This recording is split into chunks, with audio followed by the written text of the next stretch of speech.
So, one of the truisms that most people know, which is a little bit wrong as we'll discuss, is that there are five senses: sight, smell, hearing, taste, and touch. And it's not quite right. I mean, sight is a sense, hearing is a sense, smell is a sense, taste is a sense. You have organs that are specifically dedicated to those things. But touch is actually not one sense, it's several. There are many different touches that you can feel, each of which is detected by a different type of sensor.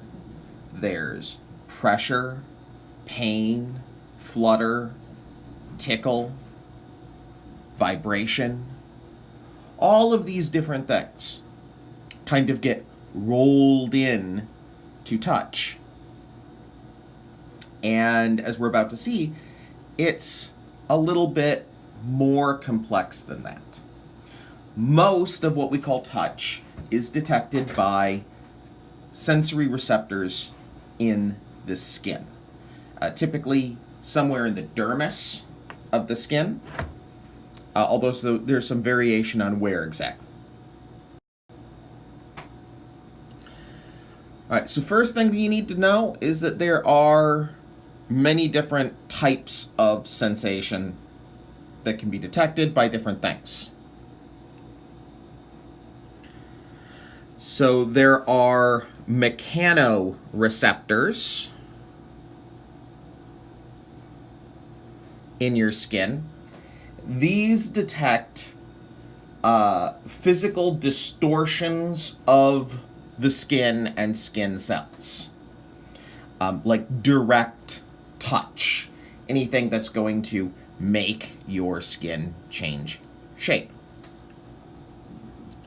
Thermoreceptors, which can detect heat, which is different because it doesn't actually change the nature of your skin. Nociceptors, which detect pain, and pain can be manifested in several different ways, but usually it is a signal that is released upon the death or damaging of cells. And you have chemoreceptors. These can detect a variety of other chemicals and can have many different feeling effects. Nerves in the skin can have different structures. The main difference is what's called a free nerve ending versus an encapsulated nerve ending. With free nerve endings, you have basically just the dendrite of the nerve. The bare nerve is there, and if it's stimulated, then it sends a signal. They tend to be fairly sensitive. Encapsulated nerve endings, there's some tissue or perhaps another type of cell that is wrapped around the nerve ending. And this can change the type of sensation that the nerve detects. It can also protect it. So some sensory nerves will be free and others will be encapsulated. The last variable is response time. So nerves, when they fire, it's like a pulse. It's like, pushing a button. They go on and then off. On and then off.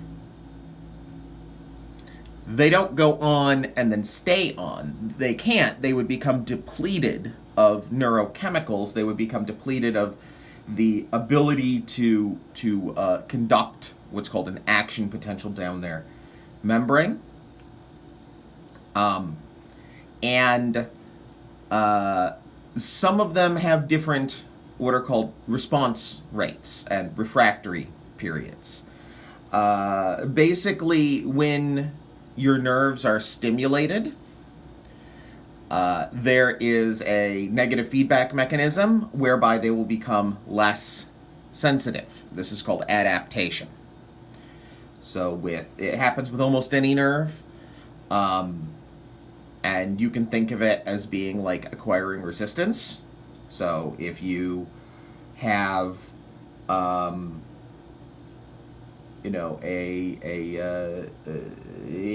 if for instance, let's say you're taking some sort of recreational drug, right? And it goes into your brain and it hits the pleasure neurons in there a whole bunch. Well, they're going to adapt. They will downgrade the number of receptors that they have. They will make alternate receptors that don't bind to dopamine quite as well. They will modify their structure such that they become less responsive to stimulus. And this means that next time that you do that drug, you're not going to get as big a high. And one of the real problems with this is that recreational drugs produce a lot of pleasure stimulation in your brain. Whereas other things that your brain should detect as pleasure, the happiness of a job well done, the touch of a loved one, watching a show on television, eating a nice meal, these sorts of things also produce pleasure at normal levels, but your brain has been desensitized to pleasure because of this drug, so you now no longer feel as much pleasure from those smaller activities. And, this is often what's referred to as, the hangover or the drop, when you lose the ability to feel pleasure for a while after taking a drug. Some nerves are what are called slow adapting nerves, and some nerves are fast adapting. What that means is, how many times do you have to hit this nerve before it goes, all right, I'm going to downregulate the signal? And also, how quickly after the signal goes away does it respond by saying, okay, I'm going to put the sensors back out there and resensitize? This happens not just in your brain, but in all of the neurons in your body. A rapidly adapting nerve, if you take a look down here, right? If you hit it, boom, boom, boom, boom, boom, a few times in a row, it stops sensing that level of stimulus. The level of stimulus is going to have to change for it to start sensing that again. Either you're going to have to hit that nerve harder, or you're going to have to back off and stop hitting it for a little bit. And since it's fast adapting, it doesn't have to be very long, and give it time to resensitize. Slowly adapting nerves, if you hit them, boom, boom, boom, boom, boom, they become a little bit less sensitive. They can't be hit quite as often, but they can still detect whatever stimulus they're responding to. So if you have a stimulus, like let's say somebody's poking you, and they're poking you with a constant pressure and depth, they're not changing it, your rapidly adapting nerves will register that poke at the beginning, but then after a few seconds, you won't feel the poke anymore. And you've probably had this experience of everyone's had this experience. When you first put on your clothes, you can certainly feel your clothes. After a few minutes, are you aware of your clothes anymore? Do you really feel them? No, not unless something changes. Like they start pinching you, or they fit in an awkward way, or something like that. Your nerves become used to the pressure that your clothes is exerting on your body and no longer respond to them. A slowly adapting nerve, you're going to be able to keep feeling that sensation as long as that sensation keeps happening. And some nerves are going to be one and some are the other.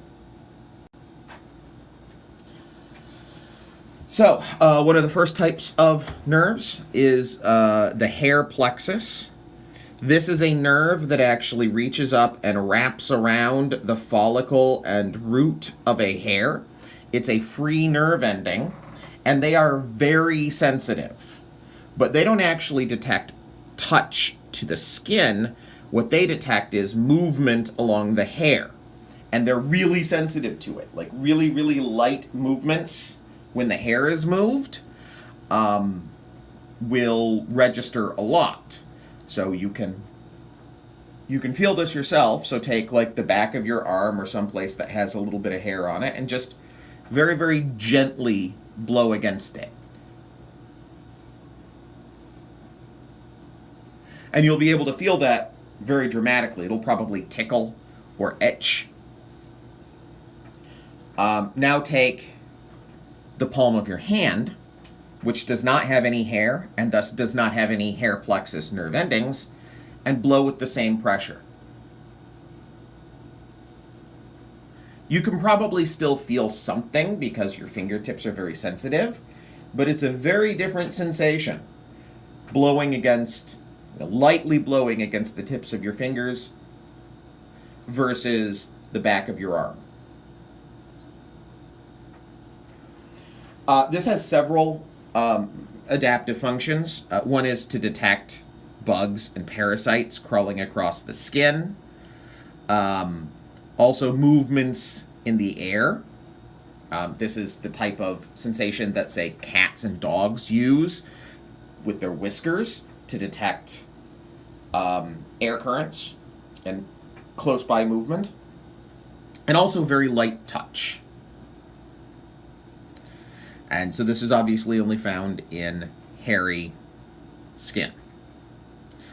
There are a number of different free nerve endings that end in the papillary layer of the dermis.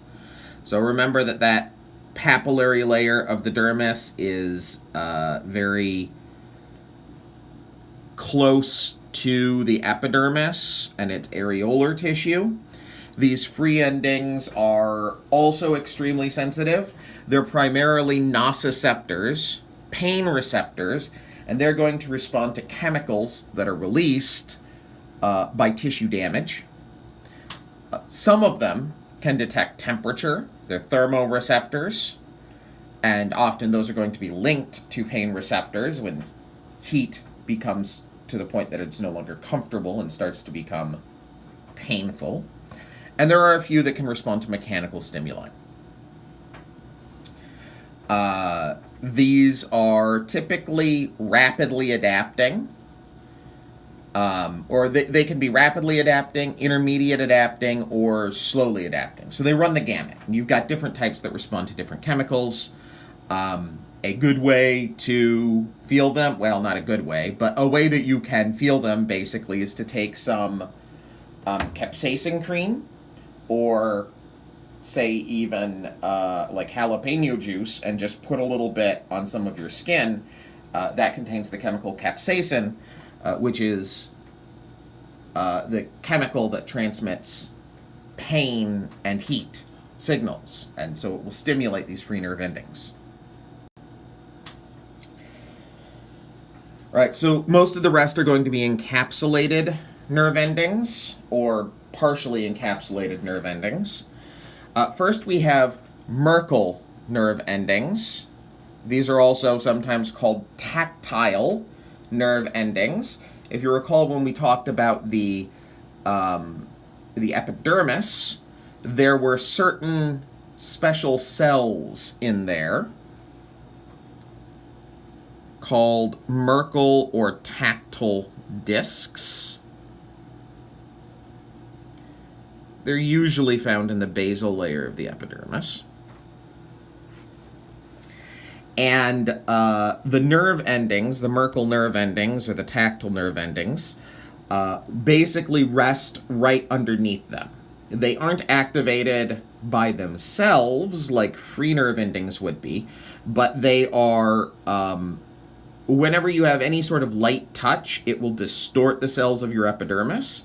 And when the Merkel discs are distorted, they activate the nerve ending underneath them. These detect sustained light touch.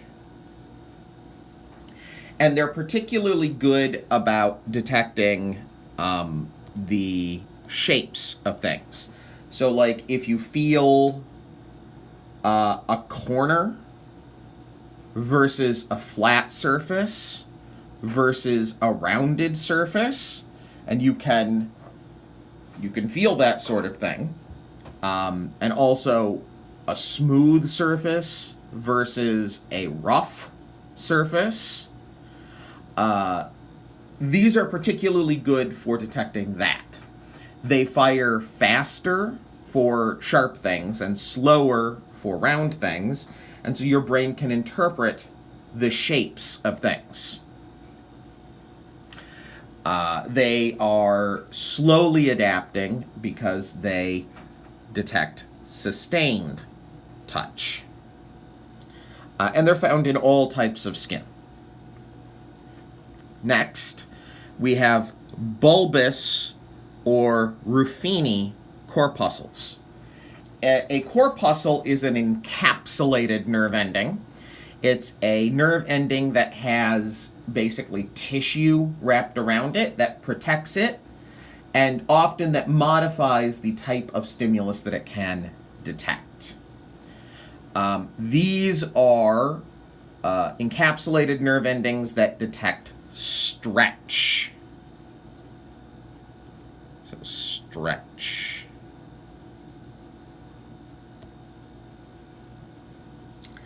They're slowly adapting, meaning that if you stretch your skin, so take your fingers perhaps and like put them on some area of your skin and spread them out, and you'll be stretching your skin, and you can keep feeling that stretch. It doesn't go away very quickly. So these are slowly adapting.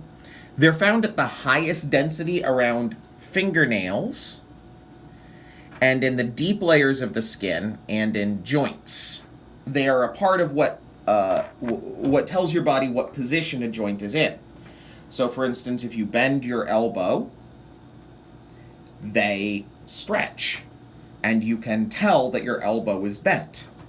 It's that feeling of, I have a bent elbow, versus, I don't have a bent elbow. You also can find them in muscles, so if you feel your muscles stretch, that's Ruffini corpuscles. And in the fingernails, they are particularly good at sensing grip strength, right? So when you grab something, you need to know how hard am I grabbing it. Let's say you grab like a coffee mug or something. Your fingernails are very good at providing feedback as to how hard you're holding it, because you stretch the skin against your fingernails. And this allows you to judge grip strength in a way that is much more finely detailed than you could, say, the strength with which you were punching something. Tactile or Meissner's corpuscles. These are again encapsulated nerve endings, and they're located in the dermal papilla. So remember that you've got this foldy layer in between the epidermis and the dermis, and that's the papillary layer. And if you look here, you can see there's this foldy layer here, and these are embedded up in the tops of the fold, very close to the epidermis. This foldy layer, the papillary layer, is much more dramatic It has much bigger folds in thick skin, which you would find on your palmar and plantar surfaces. And so these, while these corpuscles can be found in all types of skin, they are found particularly densely in thick skin. And they detect light touch, and they specifically detect changes in touch. When you run your fingers over the surface of something and you can feel the texture, right? So that texture is a change in the touch. Whether a surface is rough versus smooth is, am I getting a change in the type of touch versus am I not getting a change in the type of touch? These are the touch receptors that are responsible for the sensitivity of your fingertips to touch. They feel changing sensations, vibrating sensations very strongly. They're rapidly adapting. If you run your fingers across some braille dots, they're the ones that respond. And they're why you kind of have to, if you're reading braille, it works much, much better if you move your fingers across it, because then you can feel the bump change rather than just placing your finger on it, where there's no change and then you do not get the sensitivity. But these are very superficial corpuscles. They're found in the most superficial portion of the dermis. This is opposed to lamellar or Pacinian corpuscles. Lamellar, by the way, means many-layered, and so they have a very thick, layered encapsulation, and these are found very deep in the dermis, often at the dermis-hypodermis interface, so at the very bottom of the dermis and the top of the fat layer. They detect deep pressure, like a poke rather than a touch. They're rapidly adapting. So if you're sitting next to something that's poking into you, at first, it's going to feel really annoying. Like you're on the subway or something, you're on a bus, and you've got something that's poking into your leg. At first, it's going to be really, really annoying. After a while, you can't feel it anymore until it changes. If it moves, you'll suddenly feel it again. So they are most sensitive to changes in pressure, and particularly to vibration, which is basically a constant change in pressure. This is why, so when you sit down, you're putting pressure on your butt. And you can feel that pressure first off. After a while, you don't feel it anymore, unless you change positions. That is Pacinian or lamellar corpuscles. Last is what is called a bulboid corpuscle or an end bulb of Krauss. These are found in particularly sensitive areas of the body. The eyes and the eyelids, the lips, the tongues, and the genital regions, the penis and the clitoris. They are responsible for some of the particular sensations that are associated with those areas. There are neurological reasons why those are erogenous zones, and it's because you get this information from this special type of receptor that's there that responds to touch there. Some of them can also function as a thermoreceptor that detects cold. And basically, your lips, your tongue, your erogenous zones, they're also found in the areola of the nipples, detect chills and cold much more strongly than other parts of your body. All right, to wrap up, you should know the different types of receptors that can be found in the skin.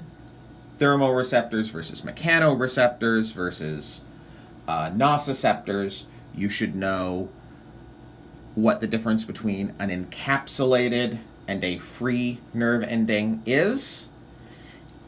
And you should know all of the types of nerve endings that we went over here, where they would be found in the body, and what type of sensation they would detect. So, for instance, if I were to ask you a question that said something like, Mary has come into your office and she's reporting a numbness in her arm. She doesn't have any problem when you test her detecting whether something is sharp versus dull. She can detect surface sensations if you lightly brush against it, but she's incapable of feeling whether or not something is vibrating, and she's incapable of feeling and judging the force with which something is poking her. And I say, what type of receptor do you think might be defective in her? Well, the obvious one is the lamellated corpuscle, because that's what's going to be detecting deep touch and poke and deep pressure, and particularly vibration. And those are where her problems are. If I say that somebody comes in and they are experiencing, like, this is an amputee who doesn't have an arm, but they feel like they've got bugs crawling all over their arm that they don't have. What nerve endings or what nerve portion that leads to the brain might be being falsely stimulated?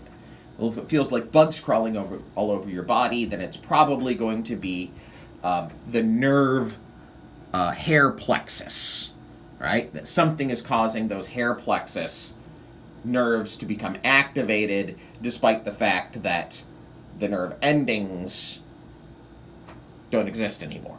And this is something that can happen to people who are amputated, because your brain only knows whether or not it's getting signals from a nerve. It doesn't know what's causing those signals, and something could be irritating those nerves that, even though you don't have a nerve end, if anything feeds into that area, then it will detect as that sort of sensation. All right, so that's good for right now, and next time we will take up further with a discussion of a greater discussion of skin.